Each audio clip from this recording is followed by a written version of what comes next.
The sun had barely crested the hills of Mbuze when Oche found her. He had set out before dawn, his machete strapped to his back, his feet dusty and callous from years of farming the unforgiving red earth. The harmattan winds had left the air dry and sharp, and the crops had grown tired of waiting for the rains that never came. But that morning, there was no farming. No planting. Only the stillness, and her. She lay at the roadside like a cast-off spirit, tangled in dry grass and shadows. Her skin shimmered faintly in the light, as if dusted with crushed pearls. Her legs, twisted unnaturally, bore ridge scars that ran like veins of flame. Scales. Oche stared. He stepped back instinctively, whispering a prayer under his breath. She opened her eyes. They were golden, not like the gold of the gods, but the gold of fire, of something watching from the shadows, something that remembered. She said nothing. She only blinked slowly and watched him. Oche should have walked away. The stories were clear. Children with snake blood. Born of cursed wombs. Marked by old spirits that still hungered for vengeance. The elders spoke of such things in hushed tones, around fires, after the children had gone to sleep. But he didn't walk away. He knelt. "Are you hurt?" he asked in Igbo, then in Hausa, then finally in the dialect of Mbuze. She didn't answer. He reached out a cautious hand.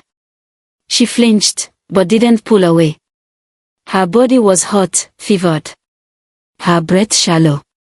Oche lifted her, surprised at how light she was, almost weightless, like dry maize husks. He carried her back to the village. "You have brought trouble to your doorstep," Elder Okigbo said when he saw her. His lips curled in disapproval, his voice gravelly from years of chewing bitter kola. "That is no girl. That is a curse made flesh." "But she is alive," Oche insisted. "And she was alone." "She is not alone," the elder whispered. "Things like her are never alone." They called her Mbuze, the lost one.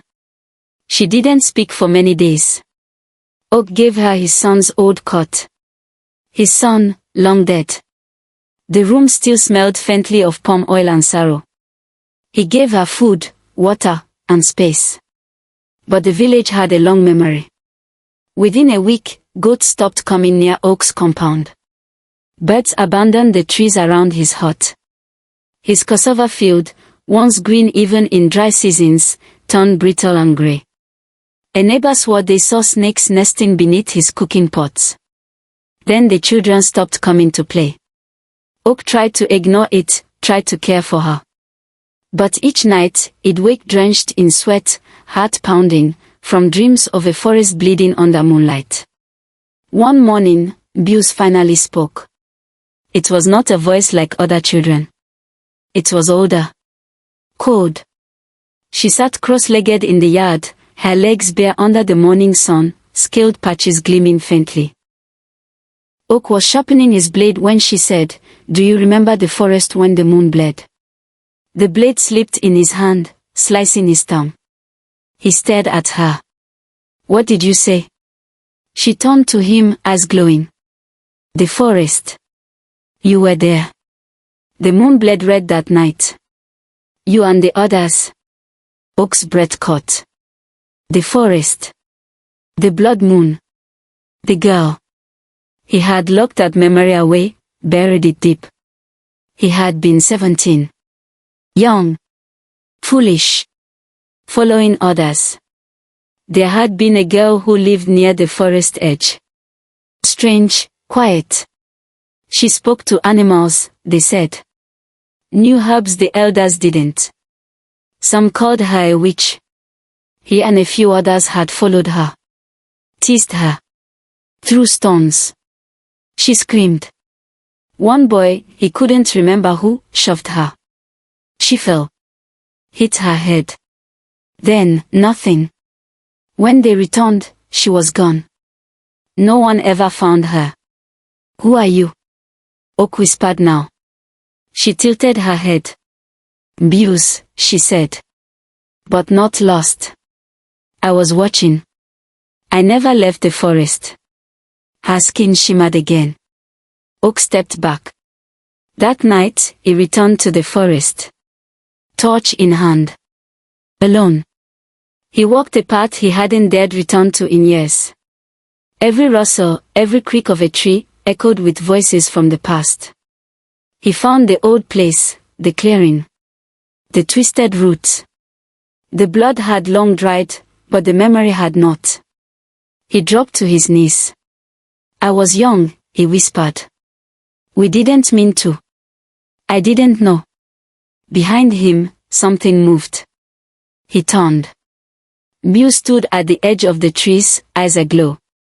Her legs seemed to shift, shimmer, then snake scales overtook her skin, coiling up her thighs like vines. The forest remembers, she said. Do you? Tears filled Oche's eyes. I was a coward. She came forward, her voice a whisper. Then prove you are not one now. She held out her hand. He took it. And in that moment, the wind shifted. The trees groaned. The earth trembled. Back in the village, the crops that had rotted began to bloom again. Goats returned. Birds sang. But Oche was never seen again. Only Mbuze remained in his home, now tending the land with silent precision. She wore a necklace of old seeds and bone charms. Her eyes no longer glowed, but sometimes, children whispered, they saw her walking the edge of the forest, speaking to things they couldn't see. The elders warned, she is still snake-blooded. She is not ours. But the children came to her anyway. And when they asked her where Oche had gone, she would only smile and say, he is part of the forest now. Just like me. The rains did not come gently. It began with the wind hissing, heavy, and sharp like old secrets returning. Trees bowed and moaned as the sky opened with a rage not seen in Mbuze for generations. Thunder cracked like the voice of a god, and the river that snaked lazily past the village grew wild and violent. Its waters swelled, swallowing crops, paths, and even the graves near the edge of the ancestral lands. And in the heart of the village shrine, something broke. The twin statues that guarded the shrine, carved serpents with obsidian eyes, split down the middle with a sound that woke every elder from sleep. Their pieces lay scattered across the sacred ground like bones from a forgotten ritual. It was Mama Agbon who first screamed. The priestess had lived through 3 rains, her skin wrinkled like folded cloth, her voice a blend of gravel and fire. When she emerged from the shrine barefoot, soaked in rain, her mouth trembled. Ophidian rat, she croaked. The villagers gathered, clutching children and charms, eyes wide with fear. The blood of the innocent has cried too long. The forest listens. The serpent stirs. The curse has awakened. Inside Oche's heart, the fire refused to light. Mbuze sat by the corner, her knees pulled to her chest. Her breath came in shallow gasps, her skin now shimmering not just faintly, but vividly, like moonlight caught in a river's tide. Scales bloomed slowly up her neck, tiny iridescent crescents forming patterns across her back and shoulders. Oche knelt before her, helpless. Are you in pain? He asked. She looked at him with eyes that no longer belonged to a child. Eyes ancient and burning. In pain, she echoed, voice layered with something otherworldly. No. I am remembering. That night, Mbuze dreamt of fire. Of hissing voices. Of children screaming and trees bleeding red sap. Snakes slithered in her sleep, not just around her, but from within her. One called behind her ear and whispered, "It is time." In the days that followed, death came. First, Nadezi, a hunter with a broken gait and a sharper tongue. He was found curled by the riverside, his eyes wide and glassy. His mouth hung open, and from within his lips emerged the pale body of a serpent, coiled like it had nested there, claiming his breath for its own. Then Emeka, the blacksmith, who once boasted of chasing a girl through the forest just for fun. He was found half buried beneath his forge, his face twisted, his fingers turned black as if bitten by a venom that no herb could cure. One by one, the men who had walked the path of cruelty years ago fell. Each death more twisted than the last. The village whispered. Some said a spirit had returned. Others called it justice. But Mama Agbon knew. The curse has a face now, she said to the council, her bones wrapped in white cloth, her staff etched with serpent runes. It was never buried. Only sleeping. She limped toward the shrine ruins and traced her fingers along the cracked serpent statue. Blood seeped from her palm where a jagged piece had cut her, and it hissed as it touched the earth. Oak couldn't sleep. Each night, he dreamt of the forest. The laughter of boys. The scream of a girl. Her body slumped on the ground. His hands shaking. The way no one had looked back. He woke with sweat pouring down his back and the scent of burning leaves in his nostrils. And each night, he found Mbuze more distant. She no longer ate. No longer blinked. Her skin had fully shifted now, not grotesque, but beautiful and terrifying. Scales shimmered with every breath. Her eyes, pools of molten gold. Oak, she said one dusk, her voice thick and slow, you tried to forget. But the forest did not. He swallowed. I know what I did. I was a coward. I should've. You let them hurt me, she whispered. The word stabbed deeper than any spear. I was afraid, he admitted. She looked at him then, and for the first time, her expression softened. Then you must not be afraid now. The next morning, Mbuze was gone. Her cot was empty. The door swung open. The chickens outside clucked nervously but did not approach the spot where she had stood.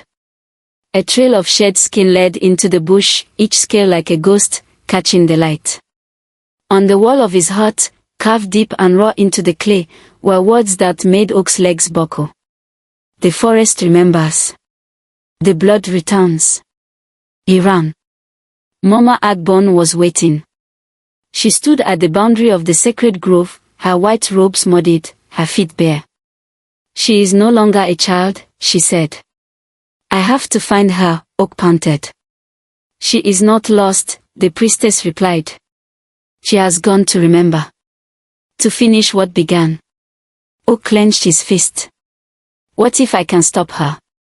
Mama Agbon's eyes, clouded with cataracts and wisdom, locked onto his. Then you must first face what you are. In the deep forest, under trees older than kings, Mbuze stood before the sacred mound. Snakes of every color and size slithered across her feet. They hissed but did not strike. They knew her. They were her. She lifted her hands and the wind howled. The ground cracked. And from within the earth rose bones, small, childlike, fragile. The remains of girls forgotten. Victims of cruelty swallowed by silence.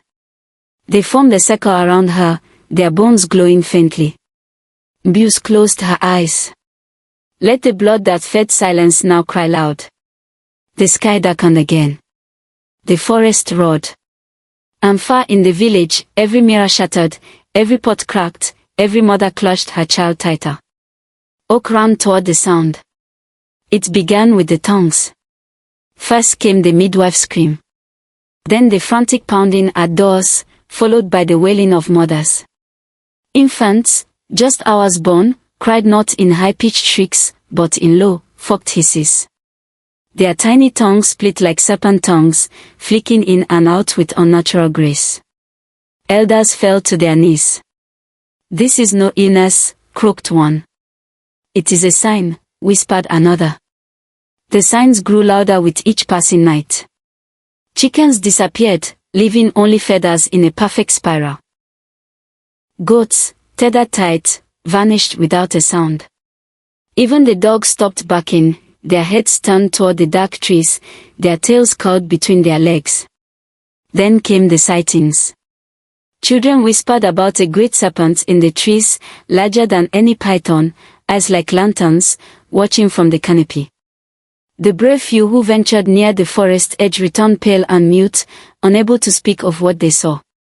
The village was unraveling. Oche had not slept in days. He sat at the edge of his farm, watching his dying fields. The yam leaves curled like burnt paper, and the soil no longer breathed. Birds no longer sang. Even the sun felt less warm. He had dreamed of her again, Mbuze, but not the girl he once carried home. She stood tall in his vision, her lower body coiled in rich emerald scales, her upper form draped in golden cloth, her arms decorated with ancient tribal ink. Her eyes glowed, not with anger, but with judgment. "You cannot run from a god's daughter," she had said in the dream. Oche awoke gasping. He knew it was time. He found Mama Agbon in the ruins of the shrine, scattering cowries and crushed charcoal over the cracked earth. "The forest hungers," she muttered, eyes closed. "The people are too late." "I need to know the truth," Oche said. She paused. Then, in a voice as brittle as dry palm leaves, she told him. The legend of the Snake Maiden. Long ago, when the world was younger and God still walked softly among trees, there was a girl, nameless, voiceless, born in a village like Mbuze. She was kind and curious, with hair that curled like vines and eyes that held moonlight. One day, she wandered too far. She was taken, hurt by those who mistook cruelty for manhood. Left bleeding beneath the sacred Iroko tree. But the forest saw. The serpents came first, gentle, silent, wrapping her broken form. Then came the rain. Then came Idemili, goddess of the deep, mother of rivers and keeper of serpent justice. "She cannot die yet," Idemili whispered. "Let her return." And so she did, not as a child, but as a vessel. A bridge between justice and wrath. Between memory and fire. "She is the child of blood and vengeance," Mama Agbon finished. "You knew her once. You know her now." Oche's face was ashen. "Mbuze, she was. She is." The path to the forest was not straight. Oche walked beneath trees that bent unnaturally, as though bowing to something unseen. The wind moved sideways. Shadows stretched where no sun touched. Even the birds refused to sing here. He carried nothing, no charms, no weapons. Only guilt. The deeper he went, the louder the whispers grew. He remembers. He washed. He let her bleed. Each step felt heavier. Finally, the forest opened to the clearing, the very place where it had all happened. And she was there. She stood with her back to him, facing the Iroko tree. Now split by lightning and age. Her silhouette shimmered in the dying light, serpents coiled around her arms and shoulders like living armor. Her hair, once tangled and wild, was now braided with beads shaped like fangs. "Mbuze," Oche breathed. She turned. The girl was gone.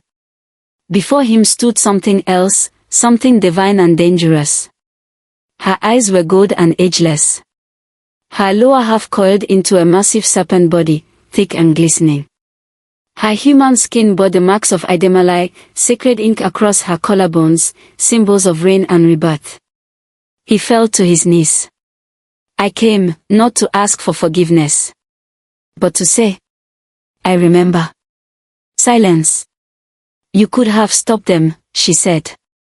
Her voice was layered, her own, and another beneath, like drums echoing through time.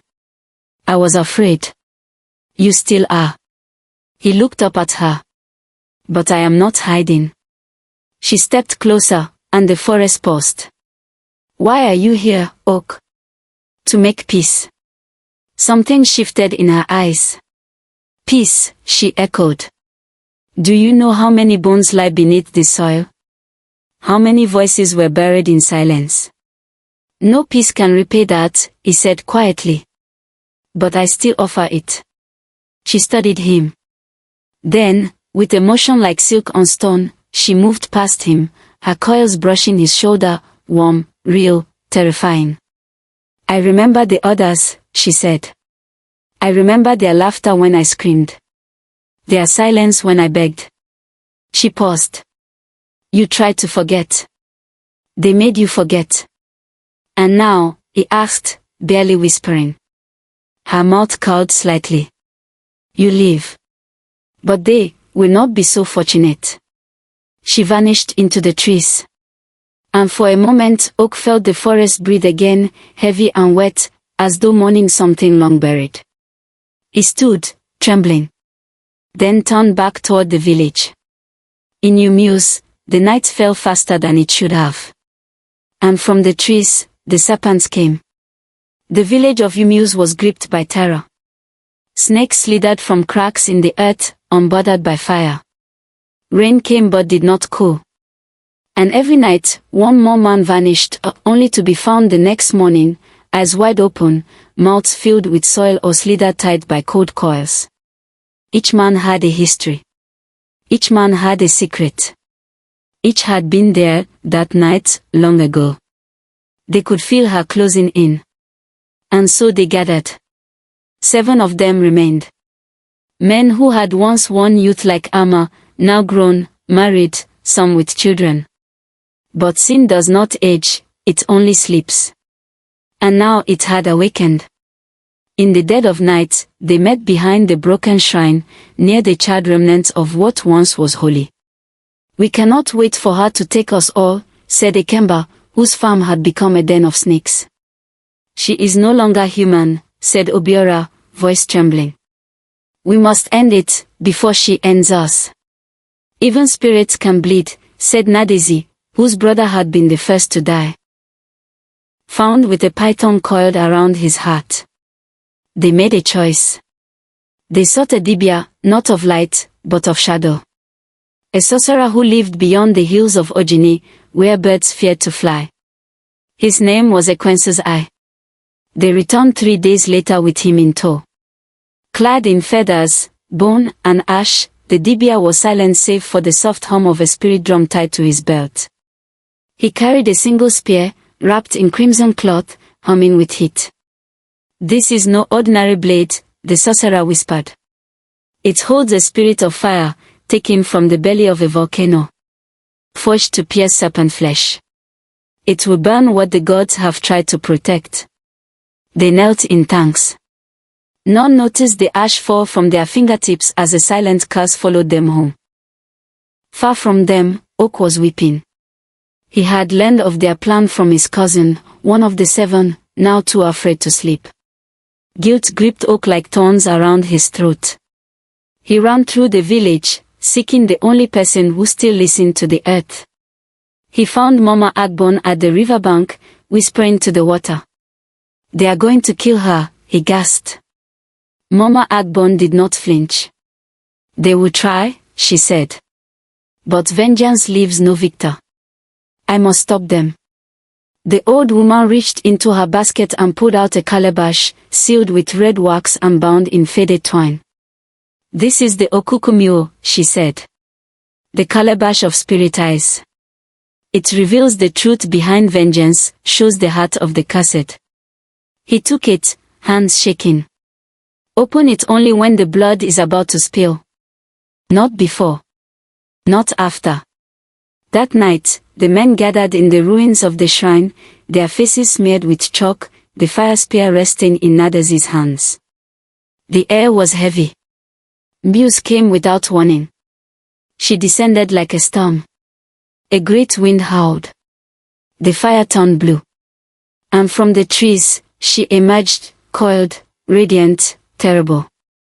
Her body shimmered with sacred gold and deep green scales, her voice layered with fury. I remember each of you, she said.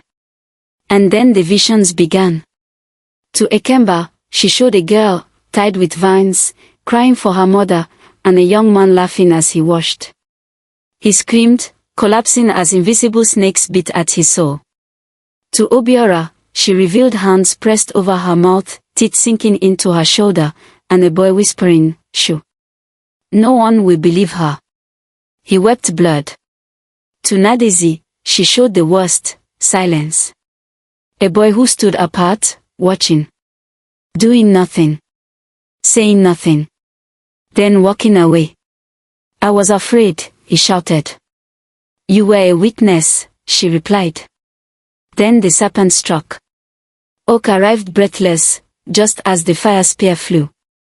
It caught her in the side, searing scales and flesh, and she shrieked. Not from pain, but from betrayal. The trees shook. Lightning cracked. Her body grew, expanding with fury, the serpent form unraveling fully, massive and divine. Her eyes were twin suns, her body encircling the shrine like an ancient guardian of the underworld. The men fell to their knees. Oche ran forward. Mbuze, stop. She bared her fangs. He dropped to his knees and raised the calabash high. See, he cried. Let the spirit speak. He smashed the calabash upon the ground. It burst open, not with smoke, but light. From the shards rose a spirit child, glowing, innocent, radiant. Her hair floated like mist. Her eyes were stars. She looked like Mbuze had once looked, before. The giant serpent paused. The child spoke. Mercy is the second form of justice. Mbuze froze. Her coils loosened. The fire spirit within the spear began to flicker and die. The spirit child floated to her and touched her wounded side. It closed, not with skin, but with light. The great serpent wept. One by one, the remaining men collapsed in grief, not dead, but broken by truth. The shrine flames faded. The earth sighed. In the aftermath, silence returned to Mbuze. But it was not the silence of fear, it was the silence of reckoning. Mbuze vanished into the forest. Oche remained kneeling, the shard of the calabash glowing around him. Mama Agbon's voice echoed in his memory. Sometimes, the gods do not punish. They reveal. The smoke from the shrine's fire had long since drifted into the stars. Morning hovered over Mbuze like a breath held too long. And at its center, in the ruins where justice had burned hot and bright, Mbuze trembled. Her massive serpent form had receded, coiling inward like a wounded memory. What remained was a girl, half human, half divine, her golden eyes no longer ablaze, but brimming.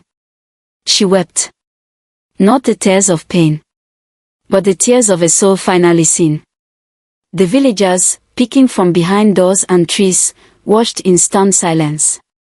This was not the vengeful spirit of whispers, this was the child they had once ignored. The lost one. The one their guilt had swallowed in silence. She knelt by the shattered calabash. Its glowing fragments paused once, then faded. And then she was no longer alone. A light shimmered behind her, soft and golden, like the first warmth after harmattan winds. A woman stepped forward, though her feet never touched the earth. She wore a mantle of woven rivers and serpents of smoke that slithered around her head like a crown. Her skin gleamed with an ageless shimmer, bronze and obsidian, alive with power. The villagers fell to their knees without knowing why. It was Idemili, goddess of the sacred waters. Keeper of serpents.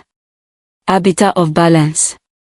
She said nothing at first, only stood behind Mbuze, her hand hovering just above the girl's scarred shoulder. Then, with a voice like rainfall on ancestral stone, she spoke. Daughter of blood and becoming, you stand at the forked path. Mbuze raised her face, tears cutting lines through ash and gold. You gave me this rage, she whispered. I awaken what they buried, Idemili replied. But what you do with it is yours. She turned, her eyes meeting Mbuze, a mirror of sorrow and strength. You may take the path of the serpent, fully divine, wrathful and worshipped. Vengeance would be your breath. Or, she paused, you may walk among humans again, bearing justice in patience. Teaching peace not through fear, but through memory. The trees quieted. Even the wind waited. Mbuze bowed her head. Her voice cracked like old wood. Vengeance burned. But it did not heal. She turned and looked toward Oche, who stood trembling behind the altar stones, eyes full of shame and longing. "I want them to learn," she said. "To remember." The goddess smiled. "Then walk," she said. "And let the world bear witness." With that, Idemili pressed a serpent-shaped mark onto Mbuze's back, not a curse, but a covenant. Then she vanished. 3 days passed. During that time, no one spoke Mbuze's name aloud. Fear still lived under their tongues. But on the 4th morning, the surviving men, Oche included, stood before the village square. Their shoulders were bare. Their heads shaved in mourning. Oche was the first to kneel. With voice steady but soaked in sorrow, he told the truth. Of the forest. Of the laughter. Of the pain he helped cause. Of the silence that followed him through years of harvest and prayers. Then the others followed.